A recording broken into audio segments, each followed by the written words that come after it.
அனைவருக்கும் வணக்கம். இப்போ நம்ம பார்க்க போகிறது கிழக்கு பார்த்த பிளாட்டு. கிழக்கு பார்த்த 3 பிளாட்டு, மேற்கு பார்த்த 3 பிளாட்டு, அப்படியே மேலேங்கிளியுமே இருக்குது. எங்கே இருக்குதுன்னு பார்த்தீங்கன்னா, மதுரை டு நத்தாம்பூரில் உம்மச்சங்குளத்துலேருந்து கடச்சநந்தல் போகிற பாதையில் கணேஷ் மாலுக்கு ஆப்போசிட்டில் ஸ்ரீ அன்னை மீனாட்சி நகர். அதுக்கு உள்ளே வந்தீங்கன்னா கரெக்டாக பாண்டியன் நகர்னு வரும்.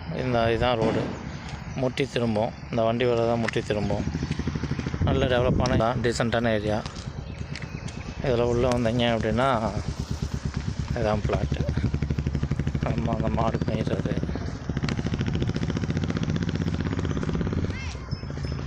இதுதான் பிளாட்டு. கிழக்கு இது வந்து கிழக்க பார்த்த மாதிரி 3 பிளாட் இருக்குது. அப்படியே ஒவ்வொரு பிளாட்டுக்கும் பின்னாடி உள்ள பிளாட்டும் சேர்ந்தாப்புல தான் இருக்குது. ஒத்தையாக வாங்கிக்கலாம், இல்லை மொத்தமானாலும் வாங்கிக்கலாம். மேற்கையும் ரோடு, கிழக்கையும் ரோடு. நல்ல டெட் எண்ட் ரோடு தான். அதனால் பெருசாக பிரச்சனைகள் எதுவும் இருக்காது.